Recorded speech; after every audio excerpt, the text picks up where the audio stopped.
Bien, para esta última parte sobre citología ginecológica vamos a hablar específicamente de algunos procesos morbosos, enfermedades o patologías que se pueden observar a nivel de la citología cérvico-vaginal.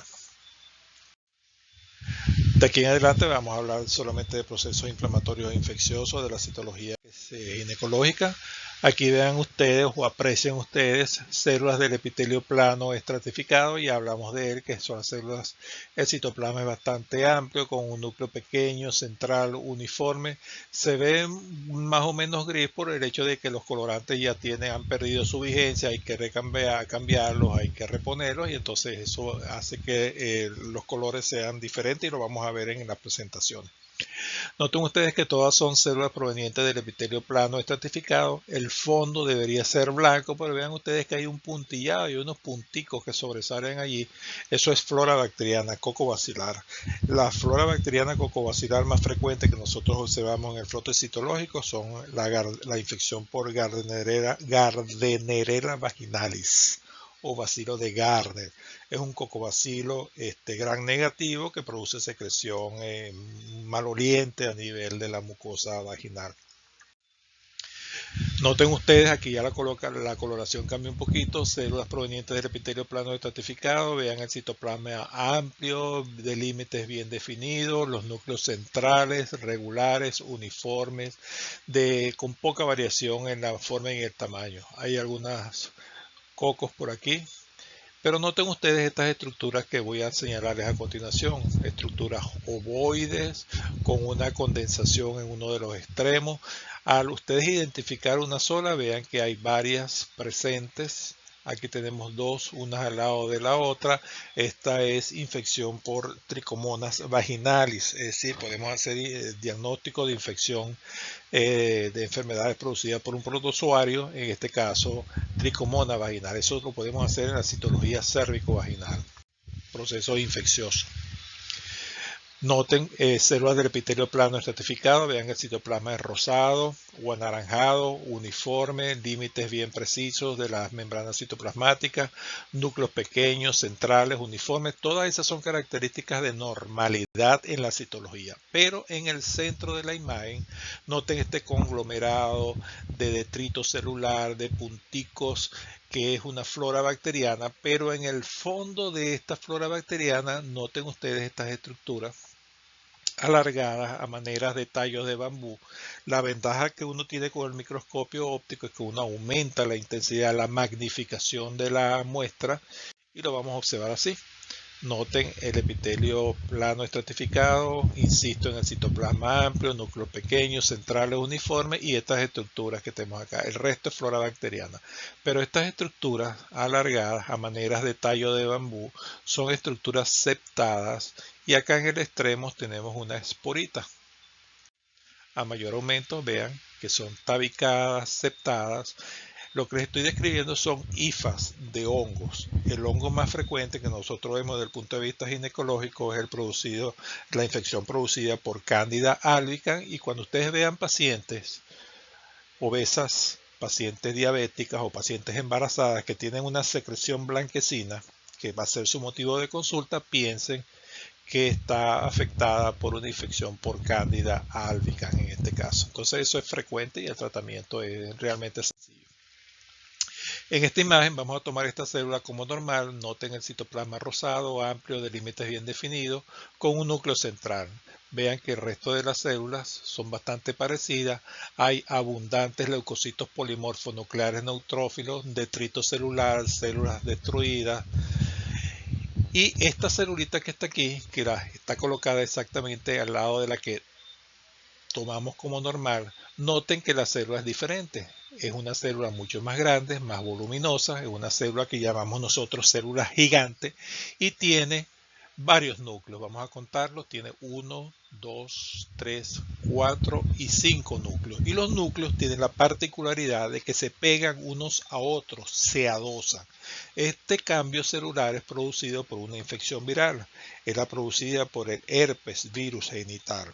Nosotros no tenemos la capacidad de ver el virus morfológicamente porque el microscopio óptico no permite esa definición, pero podemos ver los cambios que el virus está produciendo en las células del epitelio plano estratificado. Esos cambios se denominan cambios citopáticos, citocélulas pato de patológico. Son cambios celulares inducidos por el virus que nos orientan a pensar a nosotros que esto es una infección por virus herpes.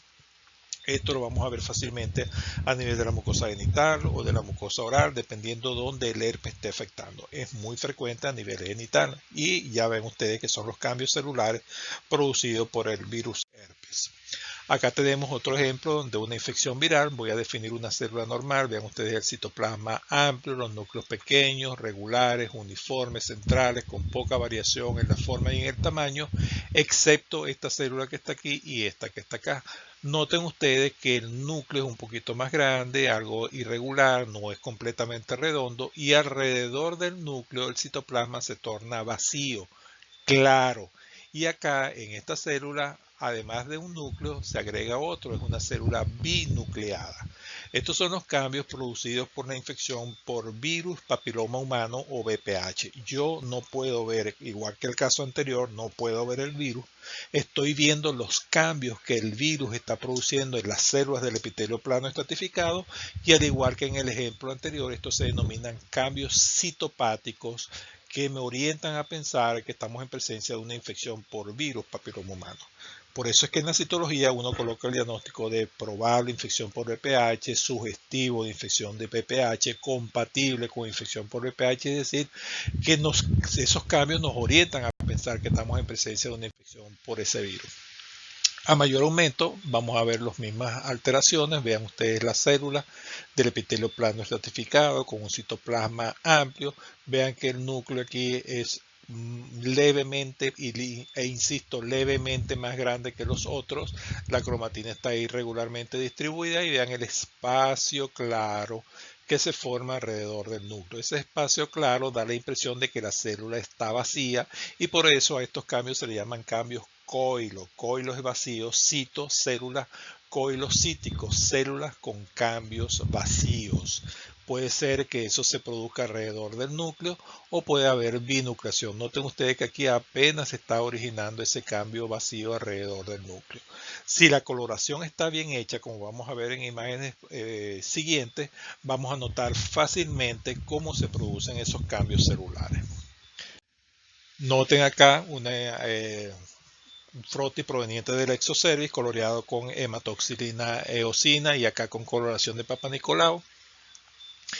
Y noten que hay un núcleo que es ligeramente más grande que los que tenemos alrededor y alrededor de ese núcleo la célula se torna como que tiene un espacio vacío, como que está perdiendo la afinidad tintorial. Esos son los cambios coilocíticos. Además del aumento de tamaño del núcleo, se puede agregar binucleación con esos cambios coilocíticos. Aquí tenemos una célula binucleada, pero todavía no se han producido esa coilicitación o esos cambios vacíos alrededor de esos núcleos. En la imagen de la derecha vemos también algo parecido a lo que ya hemos descrito. Vean el citoplasma amplio de esta célula proveniente del epitelio plano estratificado. Hay binucleación. Aquí tenemos un solo núcleo, pero noten ese espacio vacío.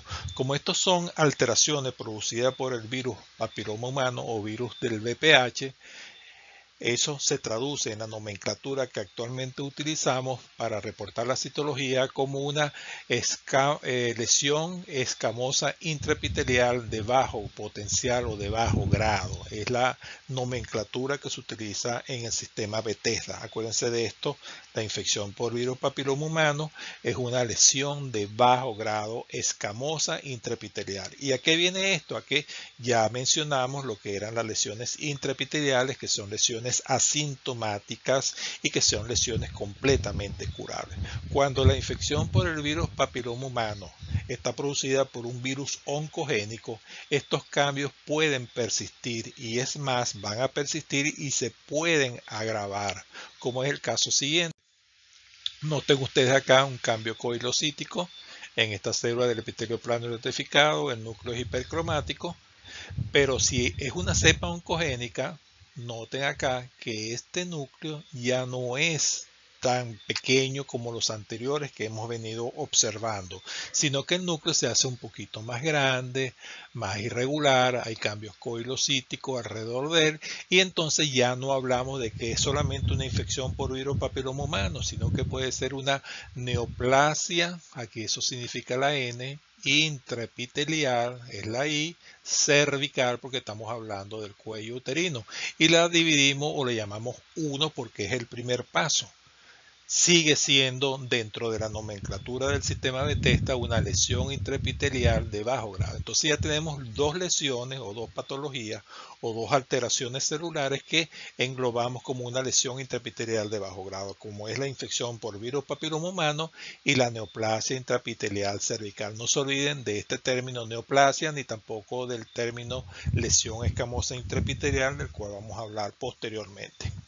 Si esta paciente que presenta esta lesión es una paciente que no va regularmente a su consulta ginecológica, es una paciente que se descuida desde ese punto de vista ginecológico de su consulta, esto si es una cepa oncogénica de alto grado, una cepa 16, 18, 31, que son las que favorecen el origen de las alteraciones celulares, esto va a seguir progresando. Entonces fíjense que ya no hablamos de NIC1, sino que pudiéramos hablar de un NIC2, neoplasia intraepitelial cervical grado 2 o grado 3, dependiendo de las modificaciones que vamos a observar. Y ambas, NIC2 y NIC3, se consideran lesiones escamosas intraepiteliales H high alto grado. Son términos en inglés que tienen ustedes que saber que dominar y a qué nos estamos refiriendo. Fíjense ustedes cómo se modifican las células en un NIC2 y en un NIC3. En un NIC2, por ejemplo, lo que queda es un halo citoplasmático alrededor de la célula y los núcleos se hacen hipercromáticos. Ya hay cierta variación o moderada variación en el tamaño de los núcleos con relación al citoplasma. Esto puede ser considerado como un NIC2. Noten ustedes esta célula un poquito más irregular, y aquí la cosa cambia un poquito.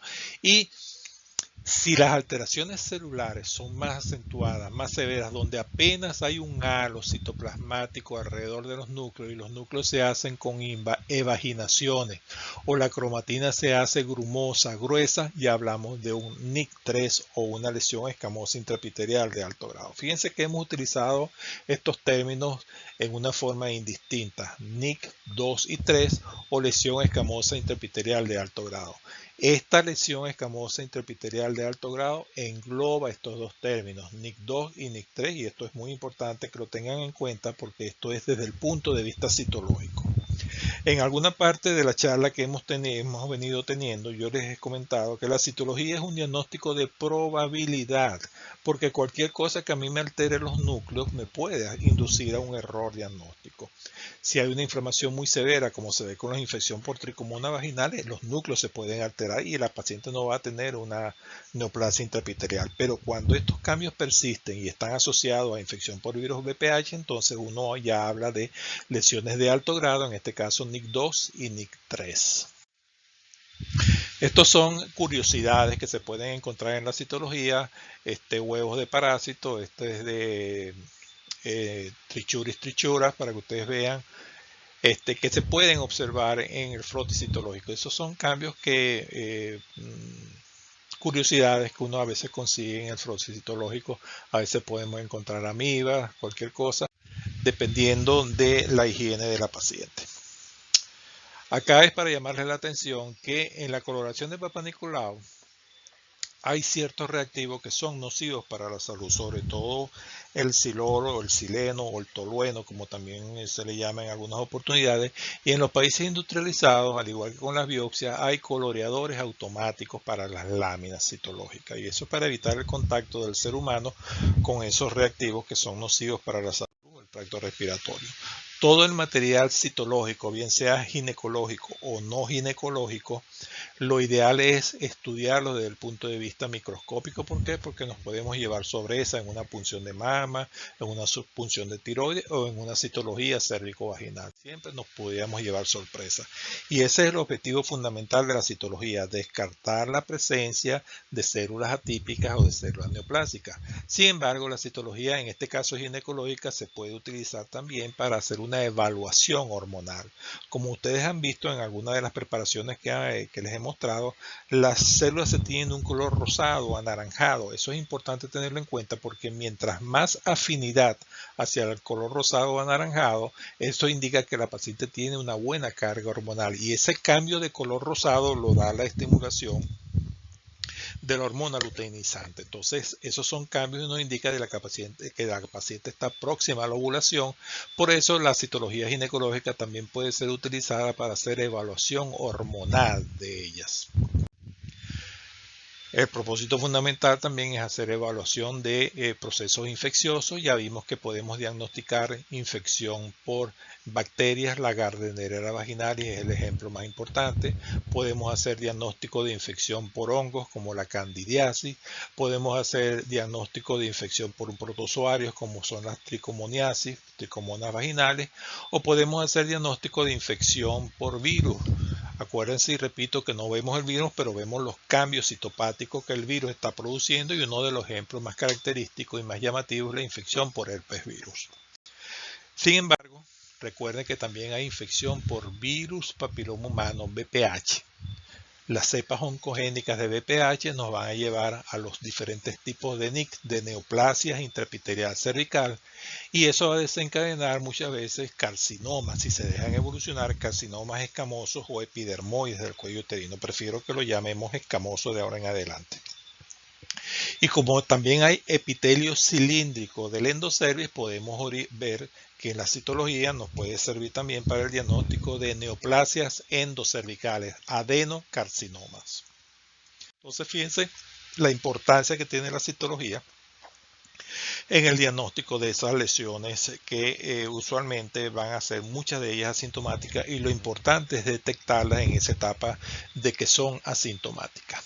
Acá tenemos las diferentes modificaciones que ha habido en la nomenclatura de la citología cérvico-vaginal. Actualmente utilizamos el sistema Bethesda 2014, donde las lesiones de bajo grado, llámese VPH y displasia leve, las consideramos lesiones escamosas intraepiteliales de bajo grado, y las displasias severas, los NIC2 y NIC3, las incluimos en las lesiones intraepiteliales de alto grado. Pero es necesario irnos hacia atrás para ver cómo se ha ido modificando la nomenclatura en la citología. El problema que ha habido en la mayor parte de los casos es que se mezclan los términos citológicos con los términos histológicos, y actualmente yo creo que es el problema más importante que tenemos, que una cosa es la citología y otra cosa es la biopsia.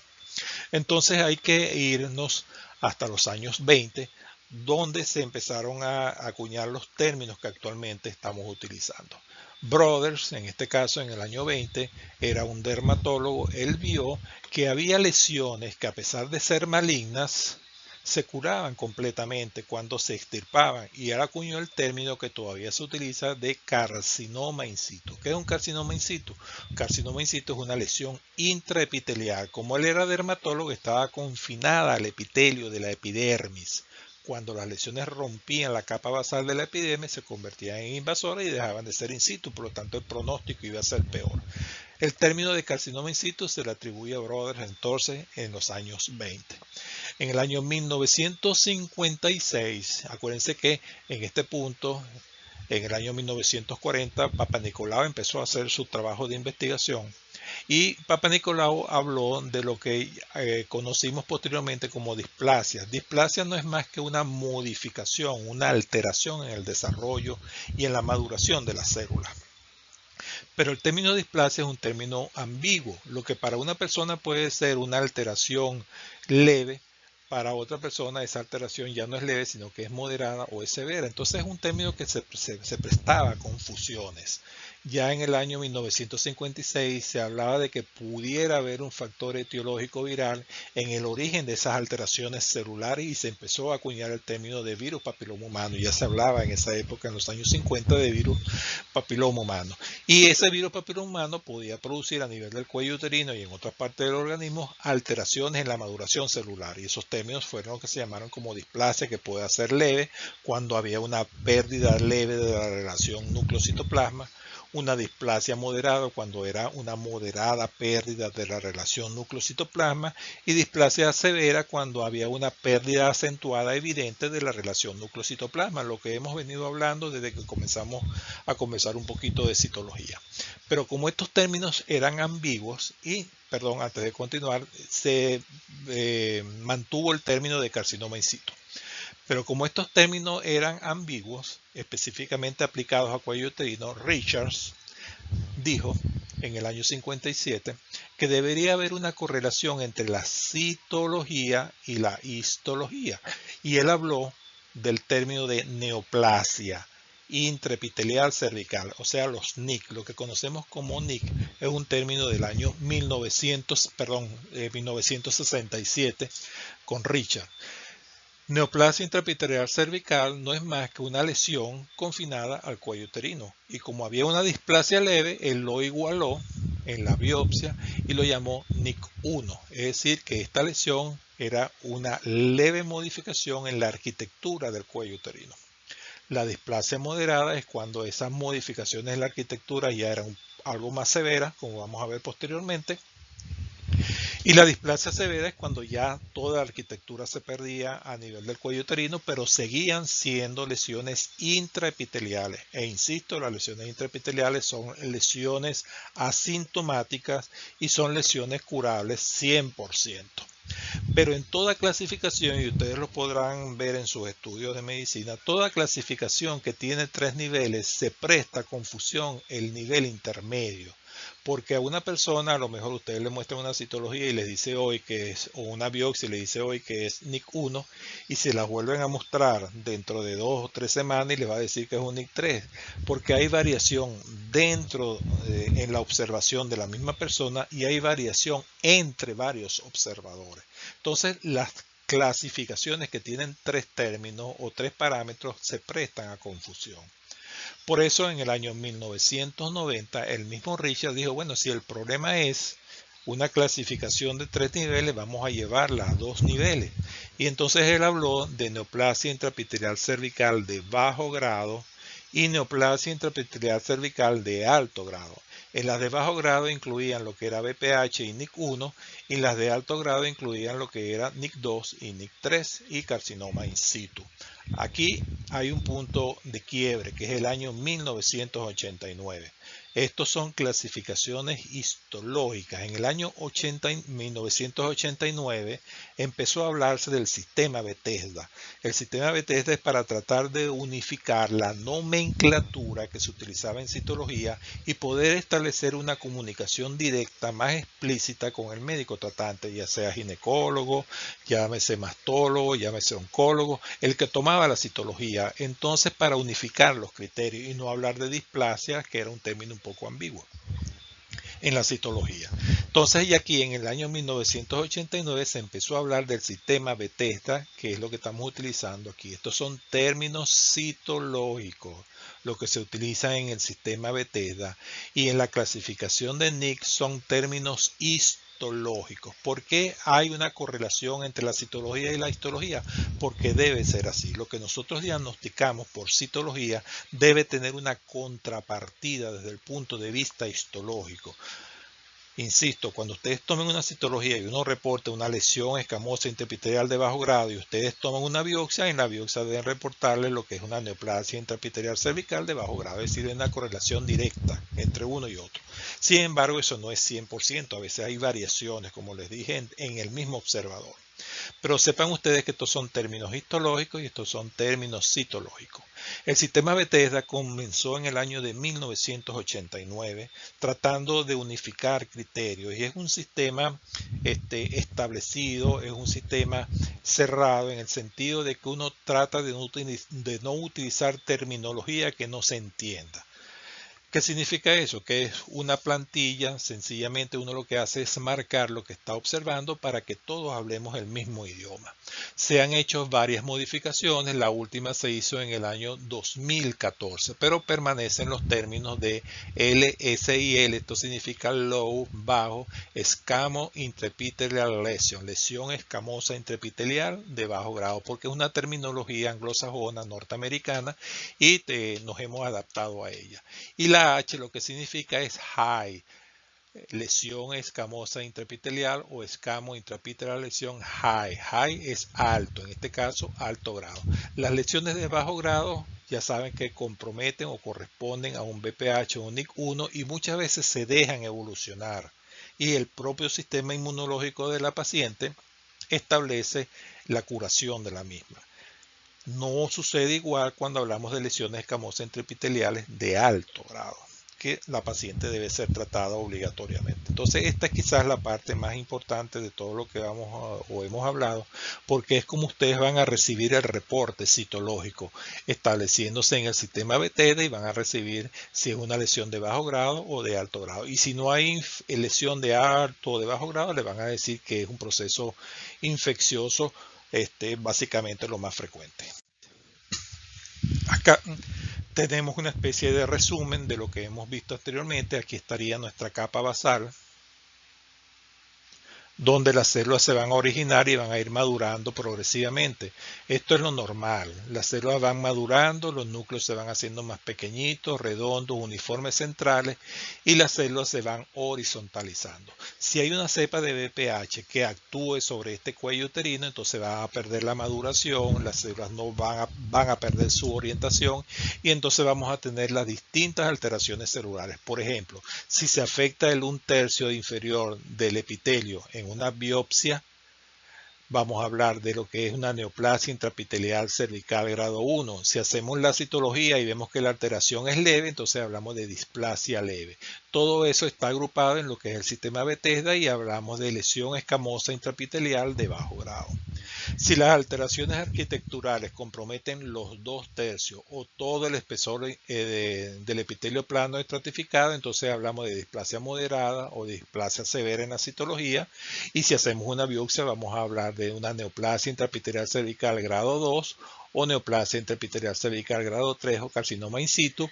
Y si lo traducimos al sistema Bethesda, vamos a hablar de una lesión escamosa intraepitelial de alto grado. Eso es lo que sucede y sigue siendo, a pesar de que abarque todo el espesor epitelial, sigue siendo una lesión intraepitelial, es decir, una lesión todavía curable.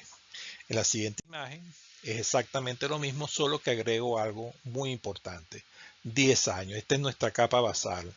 Cuando las lesiones ya han comprometido todo el espesor epitelial, se rompe entonces la capa basal y entonces la lesión deja de ser una lesión intraepitelial y se convierte en un carcinoma microinvasor si es pequeño o invasor franco. Pero para que eso suceda deben transcurrir aproximadamente unos 9 a 10 años. Eso es variable el tiempo, pero es el término que se establece para que las lesiones intraepiteliales se transformen en una lesión invasora. Acá tenemos un ejemplo para que tengamos claro que es una lesión intraepitelial. Este es el esquema o una microfotografía coloreada con hematoxilina eosina de un corte proveniente del exocervi. Vean el epitelio plano estratificado, aquí tenemos nuestra capa basal y este es el espesor epitelial. Nosotros trazamos una línea vertical mentalmente entre la capa basal y la superficie del epitelio y este epitelio lo dividimos en tercios porque es una clasificación de 3 tercios. Los NIC son NIC 1, NIC 2 y NIC 3. Acuérdense de eso. Entonces, mentalmente un NIC 1 sería desde la capa basal hacia el tercio inferior. Todo esto, si las alteraciones celulares están comprometiendo este tercio inferior, sería un NIC 1. O una lesión escamosa intraepitelial de bajo grado si lo llevamos a una citología. Si las lesiones en el cuello uterino en una biopsia comprometen los 2/3 inferiores, fíjense que estamos prácticamente en la mitad. Tenemos el tercio medio y el tercio inferior. Esta sería un NIC 2, una neoplasia intraepitelial cervical grado 2 o una lesión escamosa intraepitelial de alto grado si hablamos en términos citológicos. Y si las alteraciones celulares comprometen desde la capa basal todo el espesor epitelial, fíjense que sigue siendo intraepitelial, pero es un NIC 3, una neoplasia intraepitelial cervical grado 3. Repito, NIC 1, NIC 2 y NIC 3. Estas dos se consideran lesiones de alto grado. En el sistema Bethesda serían una lesión escamosa intraepitelial de alto grado. Y la última flechita que les coloqué acá, vean ustedes que está comprometido todo el espesor epitelial y aquí se ha roto la capa basal. ¿Qué pasa cuando se rompe la capa basal? Que las células atípicas, las células neoplásicas encuentran los vasos sanguíneos, los vasos linfáticos, filetes nerviosos y ya aquí la lesión deja de ser una lesión intraepitelial y se convierte en una lesión invasora. Por lo tanto, estas lesiones intraepiteliales es la importancia que tiene la citología, detectar las lesiones intraepiteliales cuando no dan síntomas y cuando son curables 100%. Esta imagen es una fotografía, un recuerdo que nos dejó el profesor Cupertino. Eso fue un trabajo que hizo él bastante laborioso, para que ustedes vean que una célula completamente normal, que él dibujó aquí como un angelito, no pasa automáticamente a ser un carcinoma, una célula maligna, sino lo que sucede es que hay una serie de pasos sucesivos que se producen a nivel del cuello uterino, que pueden ser cambios inflamatorios, reactivos. El virus papiloma humano puede actuar a este nivel y producir alteraciones que no están bien definidas, es lo que llamamos ASCUS. Cuando el virus papiloma humano, una cepa oncogénica, actúa sobre ese epitelio y ya produce cambios, alteraciones, fíjense cómo se va modificando la célula, que al principio teníamos una célula completamente angelical, ya tiene ciertas características de malignidad. Después, si esa paciente se deja evolucionar, ya la célula se convierte en una célula con una lesión escamosa intraepitelial de bajo grado, puede ser un BPH o un NIC 1. Si eso se deja evolucionar, la célula se va a transformar en una célula con una lesión escamosa intraepitelial de alto grado y de allí pasamos a una lesión invasora que puede ser una microinvasión o un carcinoma franco. Esto es para que recuerden que hay un periodo de tiempo de estudio de ese cuello uterino. No hay un paso directo desde una célula normal a una célula completamente anormal. Siempre hay un periodo de tiempo y eso es lo importante de la citología, que nos permite detectar las lesiones hasta este nivel. Hasta estos dos niveles, que son lesiones escamosas intraepiteliales. Ya cuando se convierte en invasora, ya la paciente va a tener síntomas y signos importantes, y uno de los más importantes de ellos es el sangramiento. Acuérdense que hay factores de riesgo para el origen del carcinoma de cuello uterino y los más importantes son el inicio precoz de la actividad sexual. Cuando la paciente inicia actividad sexual a muy temprana edad, está más expuesta a infecciones, en este caso virus papiloma humano, que puede ser el iniciador de todas estas alteraciones que hemos visto. Además de ello, vamos a hablar, recuerden mejor dicho, que la promiscuidad sexual, múltiples parejas sexuales en una forma indiscriminada, aumentan el riesgo de neoplasia y de infección por VPH. Embarazo a muy temprana edad va relacionado con el inicio precoz de la actividad sexual. La multiparidad también producen, el niño cuando pasa a través del canal del parto produce pequeños traumatismos a nivel del epitelio plano estratificado, y eso puede ser la puerta de entrada para que una infección por virus papiloma humano que esté por ahí presente sea el iniciador, la génesis de esas lesiones que hemos visto. El tabaquismo, porque el cigarrillo es inmunosupresor del sistema inmunológico en general. Toda paciente que esté inmunosuprimida por X motivo, porque esté tomando esteroides o esté sometida a un tratamiento por inmunosupresión, está sujeta a presentar alteraciones a nivel cervical y es un factor de riesgo. Las enfermedades de transmisión sexual, es importante que lo tomen en cuenta, porque las enfermedades de transmisión sexual no van solas, siempre van de la mano, va generalmente presente una blenorragia asociada a un virus papiloma humano, porque hay promiscuidad sexual. Entonces, esos son los que se consideran factores de riesgo para el origen de carcinoma de cuello uterino. Recuerden que la neoplasia intraepitelial cervical, los NIC, en este caso, son lesiones asintomáticas, importantísimo, no dan manifestaciones clínicas y la única forma de detectarla es que la paciente se haga su citología todos los años. Si esa citología viene alterada o sale alterada por un BPH, esas son las pacientes que ustedes van a llamar nuevamente a consulta y van a seguir en una forma periódica, porque eso puede ser el inicio de una neoplasia a nivel cervical y la están detectando lo más precoz posible. Cuando se ha demostrado que la infección por virus papiloma humano tiene un factor importantísimo en la génesis, en la iniciación de la transformación maligna de las células del epitelio cervical. Eso se ha visto porque cuando se estudia el ADN de los carcinomas de cuello uterino, en un 95% de los casos está presente el ADN del virus papiloma humano. Hay partículas virales presentes. Por lo tanto, hay una causa-efecto directa. Cuando la paciente acude a consulta ginecológica, no solamente acude para que ustedes tomen la citología, por todo lo que hemos visto anteriormente. También, si ustedes están trabajando en un hospital o en un centro de salud que tenga un colposcopio, ustedes pueden hacer una evaluación colposcópica de ese cuello uterino. El colposcopio no es más que un instrumento óptico, un cabezal de un microscopio que aumenta, magnifica unas 20-25 veces la morfología del cuello uterino. Entonces uno puede ver ciertas alteraciones. Este es un ejemplo de un cuello uterino completamente normal, liso, uniforme, homogéneo, rosado, y aquí tenemos un ejemplo probablemente de un carcinoma de cuello uterino. Los colposcopios modernos están unidos o están acoplados a un sistema digital y entonces en un momento dado todos podemos ver una colposcopia en una pantalla de una computadora, de un televisor, y entonces sirve actualmente para docencia. El colposcopio, ya les dije que es un cabezal de un microscopio que aumenta la intensidad o la magnifica la visualización que tengamos del cuello uterino unas 20-25 veces, proyecta un haz de luz a través del espéculo vaginal y podemos observar cualquier alteración a nivel del cuello uterino, y si hay alguna modificación, de ahí es donde se va a tomar la biopsia en un determinado caso. Acuérdense que en la consulta de ginecológica se hace la citología, se hace la colposcopia y todo eso para estudiar el cuello uterino. Así es como se utilizaban o como se veían los colposcopios de antes.